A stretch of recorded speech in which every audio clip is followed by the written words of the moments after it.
Hey guys, welcome to Gyanbaazi once again. This is series 1। मैं हूं निखिल और आज है हमारा वीडियो नंबर 5। उम्मीद करता हूं कि आपने शुरू के चारों वीडियोस देखे होंगे। बहुत से स्टूडेंट्स ने वीडियोस के ऊपर अपने कमेंट्स और फीडबैक्स मुझसे शेयर किए हैं। आपकी प्रशंसा और आपके डाउट्स के लिए सबसे पहले बहुत बहुत धन्यवाद।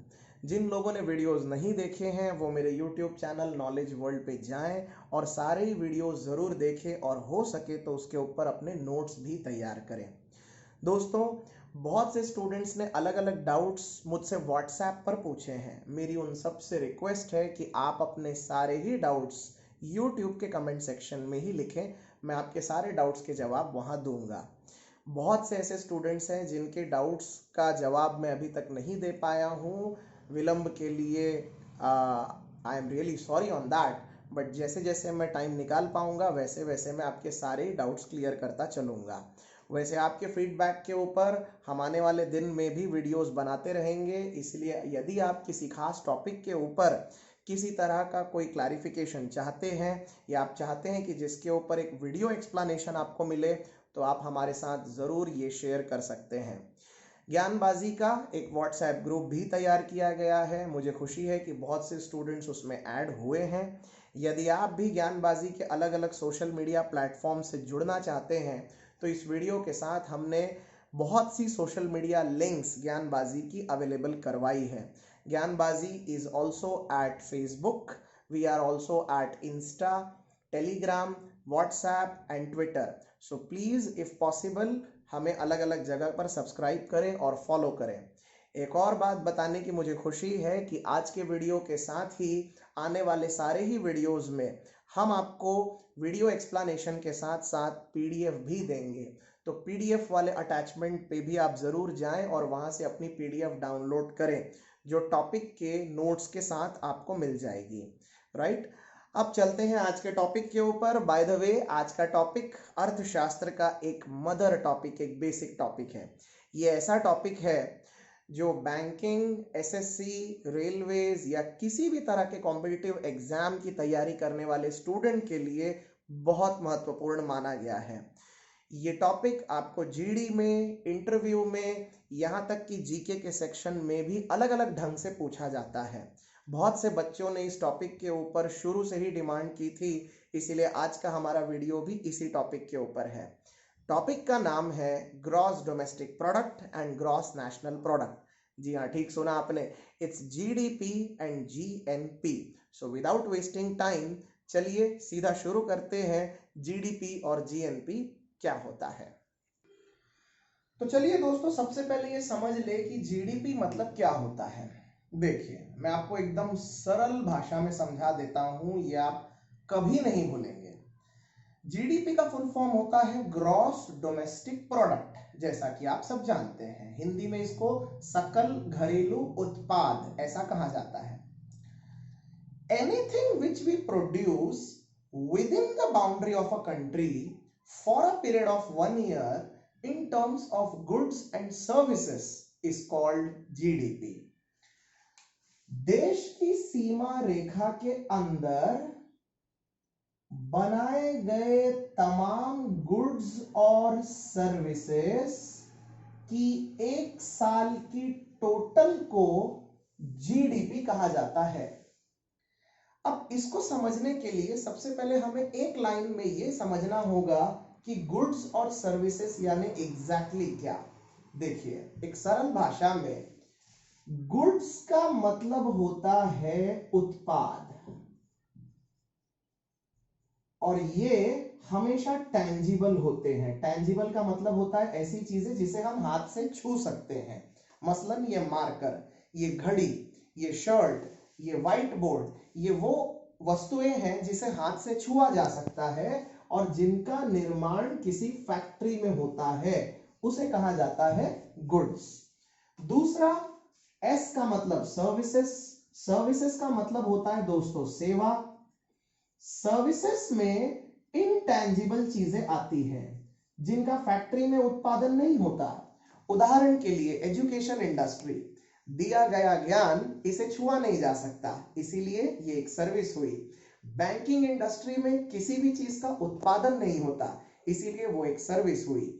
सॉफ्टवेयर, कंप्यूटर के अंदर चल रहा सॉफ्टवेयर, ये एक सर्विस है, वो इंटैंजिबल है। आप मल्टीप्लेक्स में जाएंगे, स्क्रीन के ऊपर एक मूवी चालू है, उसको छुआ नहीं जा सकता, तो वो एक सर्विस है। किसी भी देश की इकोनॉमी में या यूं कहे कि जीडीपी में ये दो मापदंड होते हैं, गुड्स और सर्विसेज, और इन्हीं गुड्स और सर्विसेज की एक साल की टोटल को हम जीडीपी कहते हैं। लेकिन ये गुड्स और सर्विसेज किसी भी देश की सीमा रेखा के अंदर ही होने चाहिए। तो इस बात को ठीक से समझ लीजिए, मैं डेफिनेशन रिपीट कर देता हूं। Anything in terms of goods and services which we produce within the boundary of a country for a period of 1 year is called GDP। ये बात आपको समझ में आ गई।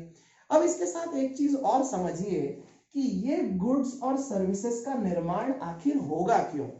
इनका निर्माण इसलिए होगा क्योंकि इनकी किसी ना किसी तरीके से देश में डिमांड होगी। यस और नो, ये तो आपको समझ में आ ही गया होगा।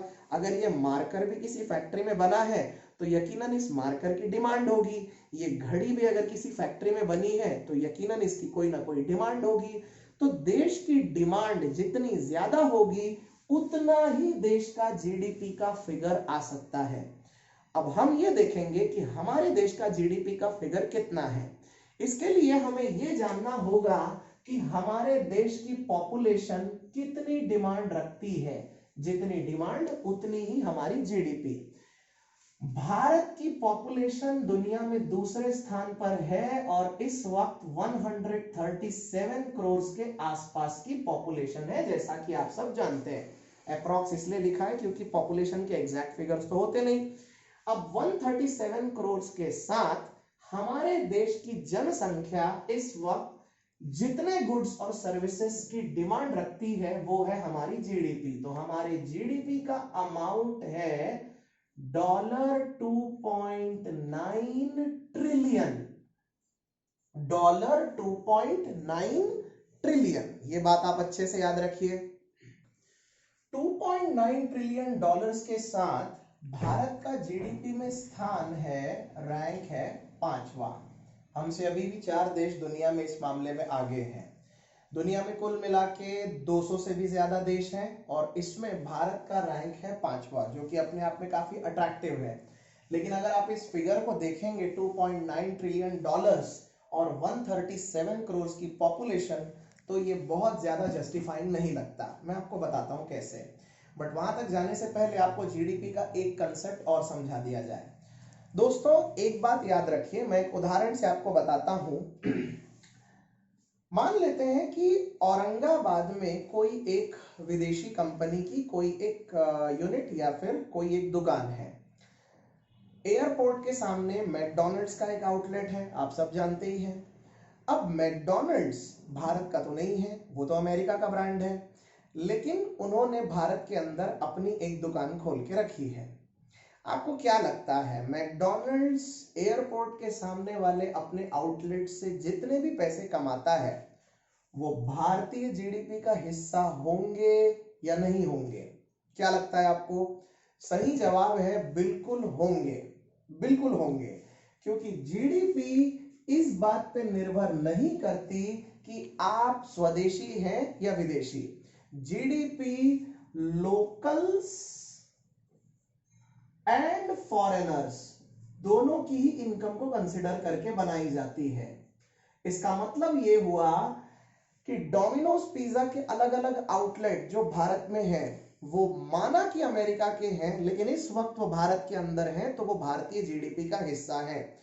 पेप्सी और कोका कोला के मैन्युफैक्चरिंग प्लांट जो पुणे में है वो भी भारतीय जीडीपी का हिस्सा है। मर्सिडीज बेंज की गाड़ियां, फोक्सवैगन की कार, गूगल का बेंगलोर वाला दफ्तर, ये सब कुछ विदेशी होने के बावजूद इस वक्त भारतीय सीमा रेखा के अंदर है, इसलिए ये भारत की जीडीपी का हिस्सा है। एक बार आप बाउंड्री के अंदर आ गए तो उसके बाद आप कहीं से भी हो, किसी भी देश से हो, आप भारतीय जीडीपी का हिस्सा होते हैं। इसका साफ मतलब ये हुआ कि ये जो 2.9 ट्रिलियन डॉलर्स का फिगर आप देख रहे हैं, ये फॉरेनर्स प्लस नेशनल्स, दोनों का मिलकर कमाया हुआ अमाउंट है या मिलकर जनरेट किया हुआ अमाउंट है। ये आप बिल्कुल अच्छे से याद रखिएगा। अब उस हिसाब से भारत का रैंक है 5वां, मैंने आपको ऑलरेडी बताया। अब एक और उदाहरण से समझिए जीडीपी ग्रोथ क्या होता है। इस वक्त भारत का जीडीपी ग्रोथ, सबसे पहले मैं आपको 2019 के आंकड़े बता देता हूं। 2019 के हमारे एग्रीगेट आंकड़े आए थे 4.2%। अब आप कहेंगे सर जीडीपी और जीडीपी ग्रोथ में क्या फर्क है? बहुत सिंपल है दोस्तों, जब भी आपको किसी इंटरव्यू में what is GDP of India यदि ये कहा जाए तो आपको आपका फिगर डॉलर्स और ट्रिलियंस में बताना है। पर यदि आपको इंटरव्यूअर ये सवाल पूछे कि जीडीपी ग्रोथ मतलब क्या होता है तो आपको आपका आंकड़ा परसेंटेज में बताना है। आई रिपीट, केवल जीडीपी यानी ट्रिलियन डॉलर्स, जीडीपी ग्रोथ यानी परसेंटेज। तो भारत की जीडीपी ग्रोथ 2019 में 4.2% के आसपास रही। अभी आप जानते हैं कोरोना काल चल रहा है, तो उससे पहले तकरीबन 1.9% की जीडीपी तक हम आ चुके थे और अभी मूडीज के नए एस्टिमेट के हिसाब से आने वाले दिनों में भारत की जीडीपी 0% आंकी गई है। अब घबराने वाली बात तो इसमें है ही, लेकिन हम अकेले नहीं हैं जो इस पैंडेमिक का शिकार हुए हैं। दुनिया में और भी देश हैं जिनकी सबकी गिरावट आई है जीडीपी में। अब आगे बढ़ते हैं, टाइप्स ऑफ जीडीपी समझते हैं। दोस्तों जीडीपी के दो टाइप्स होते हैं। पहला टाइप होता है नॉमिनल और दूसरा होता है पीपीपी। पीपीपी का मतलब होता है, मैं फुल फॉर्म लिख देता हूं, इसको ध्यान से देखिएगा, परचेसिंग पावर पैरिटी। इसके ऊपर एग्जाम में क्वेश्चन आते हैं दोस्तों, तो ये कंसेप्ट प्लीज ध्यान से समझ लीजिएगा। जीडीपी दो प्रकार की होती है, एक होती है नॉमिनल और एक होती है पीपीपी। नॉमिनल वाली जीडीपी तो ये है जिसके ऊपर मैं इतने देर से बात कर रहा हूं, तो ये हो गई नॉमिनल। सवाल ये है कि ये पीपीपी जीडीपी क्या होती है, परचेसिंग पावर पैरिटी। देखिए दोस्तों बहुत सिंपल कॉन्सेप्ट है ये। $1 बराबर 72 रुपए की कीमत आज चल रही है। वैसे ही 1 यूरो बराबर कुछ रुपए होगा, वैसे ही 1 पाउंड बराबर कुछ रुपए होगा, राइट। अब जीडीपी निकाली गई है डॉलर में। अब आप एक पल के लिए सोचिए कि $1 में जितनी वस्तुएं आप अमेरिका में खरीद सकते हैं, उस $1 को 72 रुपए में कन्वर्ट करने के बाद आप भारत में उससे कहीं ज्यादा वस्तुएं खरीद सकते हैं, क्योंकि भारत में उस पैसे पर परचेसिंग पावर आपकी बढ़ जाएगी। उदाहरण के लिए 72 रुपए में भारत में कम से कम 25-25 रुपए का 2 बार नाश्ता और 5-5 रुपए की 2 बार चाय, इतना तो पॉसिबल है ही। लेकिन क्या $1 में अमेरिका में इतना पॉसिबल है? बिल्कुल नहीं। इसका मतलब ये कि यदि हम करेंसी को कन्वर्ट कर लेते हैं, उसको अगर हम एक्सचेंज कर लेते हैं, तो उसकी परचेसिंग पावर बदल जाती है और इस परचेसिंग पावर के आधार पर जीडीपी को दोबारा कैलकुलेट किया जाता है। इसे ही कहते हैं हम परचेसिंग पावर पैरिटी। नॉमिनल में जो आंकड़े आपको 2.9 ट्रिलियन डॉलर्स के दिखाई दे रहे हैं, परचेसिंग पावर पैरिटी में आते ही ये आंकड़ा तकरीबन 9 ट्रिलियन डॉलर के भी ऊपर निकल जाता है और भारत का रैंक 5वें से घटकर तीसरे नंबर पर आ जाता है। हमसे आगे केवल अमेरिका और चाइना ही है। ये होता है परचेसिंग पावर पैरिटी। तो यदि आपको इंटरव्यू में या एग्जाम में क्वेश्चन आए कि what is the GDP of India और ब्रैकेट में लिखा हो इन पीपीपी, तो प्लीज ध्यान रखिएगा पीपीपी के आधार पर जीडीपी नॉमिनल से फिगर हमेशा ज्यादा आते हैं। ये फर्क हुआ नॉमिनल और पीपीपी के बीच का। उम्मीद करता हूं कि आपको इतने सारी बातों के साथ जीडीपी का कॉन्सेप्ट क्या है ये ठीक से समझ में आया। मैं एक बार रिपीट भी कर देता हूं, जीडीपी का मतलब होता है anything which we produce within the boundary of a country in terms of goods and services. GDP में गुड्स और सर्विसेज की डिमांड के आधार पे जनरेट की जाती है। भारत की जीडीपी है 2.9 ट्रिलियन डॉलर, 5वां स्थान है हमारा। 4.2% की जीडीपी ग्रोथ 2019 में, और इस वक्त कोरोना काल में हमारी जीडीपी ग्रोथ काफी नीचे गिरी है मूडीज एस्टीमेट के हिसाब से, तो ये 0 रहेगी आगे, राइट। और जीडीपी दो प्रकार की होती है, नॉमिनल और पीपीपी। जीडीपी में फॉरेनर्स और नेशनल्स दोनों की ही इनकम इंक्लूडेड है। तो आई होप आपको जीडीपी का कॉन्सेप्ट पूरा क्लियरली समझ में आया। अगला कॉन्सेप्ट है दोस्तों जीएनपी। जीएनपी का मतलब होता है ग्रॉस नेशनल प्रोडक्ट, सकल राष्ट्रीय उत्पाद। अब ये क्या होता है, इसको भी जरा एक सिंपल भाषा में समझ लीजिए। Anything which is produced in terms of goods and services but only by the citizens of a country for a period of 1 year is called GNP। अर्थात गुड्स और सर्विसेज का निर्माण जो कि किसी देश के लोगों द्वारा ही किया गया हो साल में एक बार, उसे हम जीएनपी कहते हैं। मतलब ये कि जीएनपी और जीडीपी का फर्क ये हुआ कि जीएनपी में फॉरेनर्स की इनकम को इंक्लूड नहीं किया जाता, पहली बात। और दूसरा, जीएनपी में बाउंड्रीज का रेस्ट्रिक्शन नहीं होता। इसको समझने के लिए आप इस उदाहरण को समझिए। मान लीजिए कि आपका कोई दोस्त या आपका कोई भाई इस वक्त अमेरिका में है, टीसीएस में जॉब करता है। अब क्योंकि टीसीएस में जॉब करता है, वहां सैलरी ले रहा है, तो भारत की बाउंड्री के तो बाहर चला गया। कहने के लिए ये भारत का नागरिक है, लेकिन ये इस वक्त विदेश में है। विदेश में कमाई गई इसकी इनकम को भारतीय जीडीपी में कोई हिस्सेदारी नहीं दी जाएगी। ये पैसा भारत का ही है, लेकिन फिर भी ये भारत की जीडीपी में नहीं आएगा, क्योंकि ये भारत की बाउंड्री के बाहर है। ये किस में आएगा? ये जीएनपी में आएगा।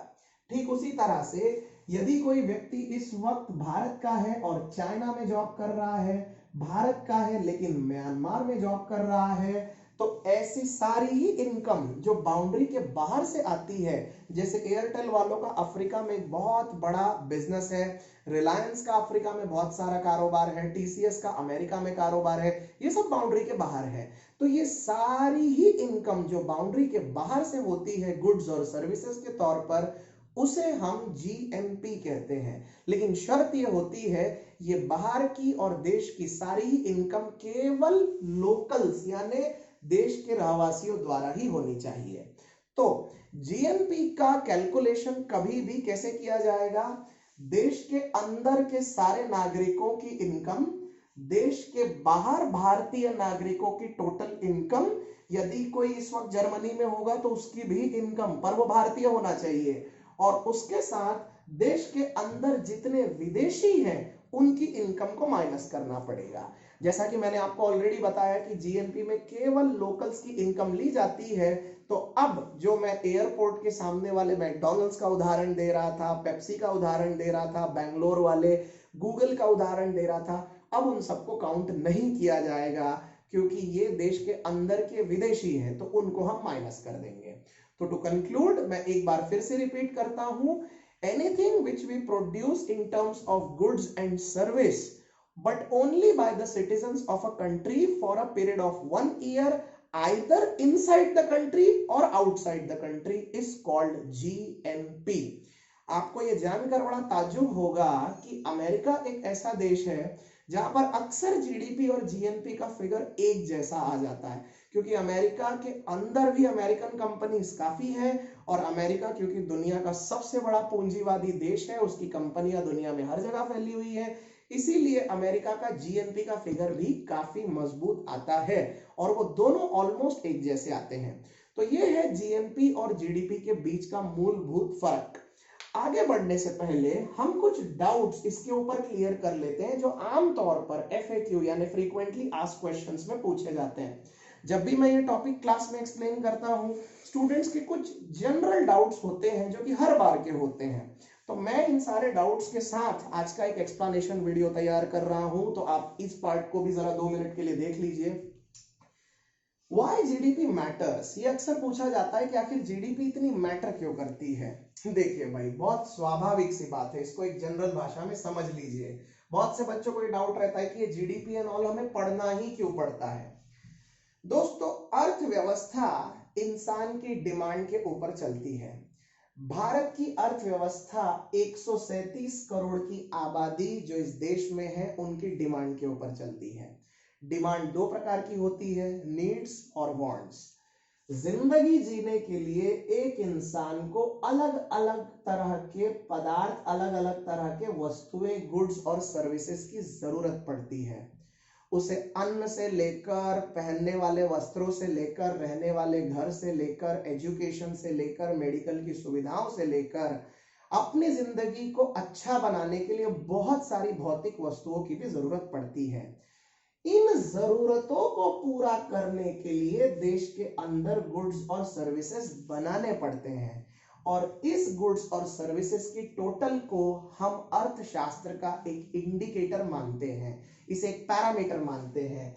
क्योंकि ये इकोनॉमी का एक इंडिकेटर है, इसीलिए जीडीपी मायने रखती है, जीडीपी मैटर्स। इसका मतलब ये हुआ कि देश की अर्थव्यवस्था कितनी अच्छी चल रही है, ये वहां की जीडीपी से पता चलता है। आपको एक बात मैं यहां पर और स्पष्ट कर दूं, जिस देश में सिटीजन्स द्वारा डिमांड जितनी ज्यादा जनरेट की जाएगी, उस देश की जीडीपी उतनी ज्यादा होगी और उस देश की अर्थव्यवस्था उतनी ही मजबूत होगी। कैसे, इसको समझ लें। अमेरिका की आबादी इस वक्त 32 करोड़ है, भारत से कम 105 करोड़ कम, और बावजूद इसके अमेरिका की जीडीपी 21 ट्रिलियन डॉलर्स के आसपास आती है। यानी आप जरा सोचिए कि अमेरिका का एक नागरिक भारत के एक नागरिक से कहीं ज्यादा वस्तुओं की डिमांड करता है। इन डिमांड्स को पूरा करने के लिए गुड्स और सर्विसेज बनाने पड़ते हैं। उन गुड्स और सर्विसेज के निर्माण के लिए फैक्ट्रीज और प्रोडक्शन हाउसेस खोलने पड़ते हैं, और जितनी फैक्ट्री और प्रोडक्शन चालू रहेगा उतना ही देश में एम्प्लॉयमेंट यानी रोजगार जनरेट होगा, और ये किसी भी इकोनॉमी का इंजन होता है। इसीलिए अमेरिका दुनिया की सबसे बड़ी अर्थव्यवस्था है, जबकि भारत आबादी में अमेरिका से 105 करोड़ ज्यादा होने के बावजूद जीडीपी के मामले में अमेरिका से कम 5 से 7 गुना कम नजर आ रहा है।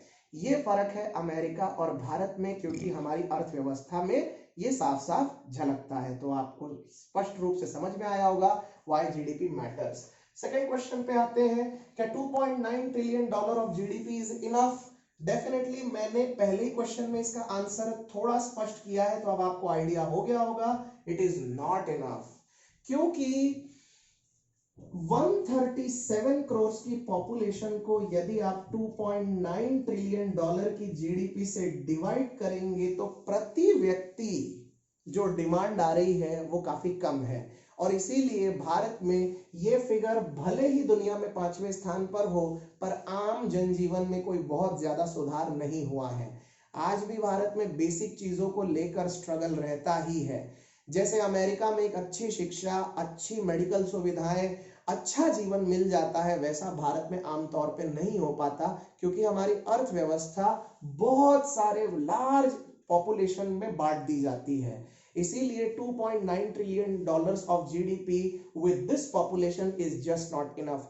आपने सरकार का एक एजेंडा पिछले साल जरूर सुना होगा, जिसमें फाइनेंस मिनिस्टर निर्मला सीतारमन भारत को 5 ट्रिलियन डॉलर की जीडीपी तक ले जाने की बातें कर रही है। आई होप आपको वो याद होगा। वो इसीलिए क्योंकि 1.37 बिलियन यानी 137 करोड़ की पॉपुलेशन के लिए 2.9 ट्रिलियन डॉलर्स की जीडीपी इतनी इनफ नहीं है, राइट? चलिए चलते हैं तीसरे सवाल पर। Why GDP is calculated in dollars? ये सवाल बड़ा वाजिब है, अक्सर ये इंटरव्यू में पूछा जाता है कि हम तो भारत में रुपए चलाते हैं भैया करेंसी में, तो फिर हम ये डॉलर में क्यों निकाल रहे हैं फिगर?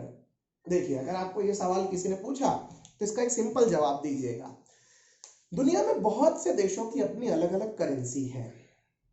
यहाँ पर यूरो भी चलते हैं, पाउंड्स भी चलते हैं, येन भी चलते हैं, युआन भी चलते हैं, रुपए भी चलते हैं, डॉलर्स भी चलते हैं, एक्सेट्रा एक्सेट्रा, आप सब जानते ही हैं।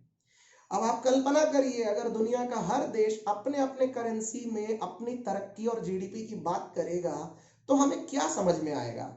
कभी पता ही नहीं चलेगा कि कौन आगे गया और कौन पीछे गया।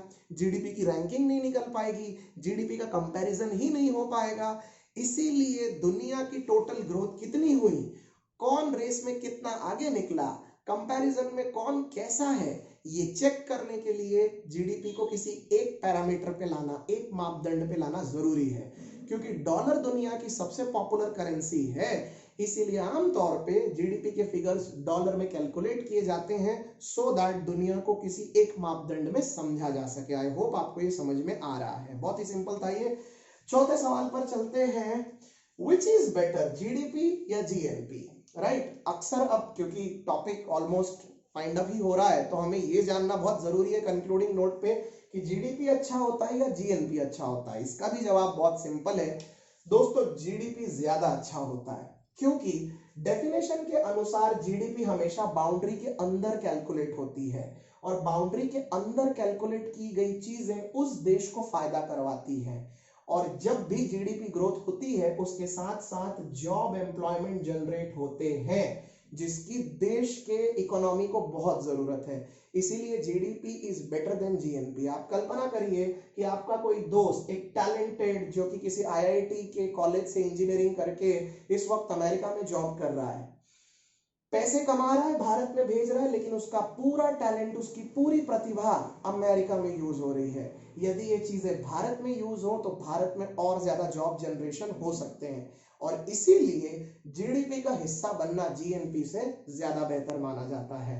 अब एक बात को कंक्लूडिंग नोट पे जरा हम रिवाइज कर लें 1 मिनट में। तो फाइनली टू कंक्लूड, जीडीपी और जीएनपी में क्या फर्क होता है मैं बता देता हूं।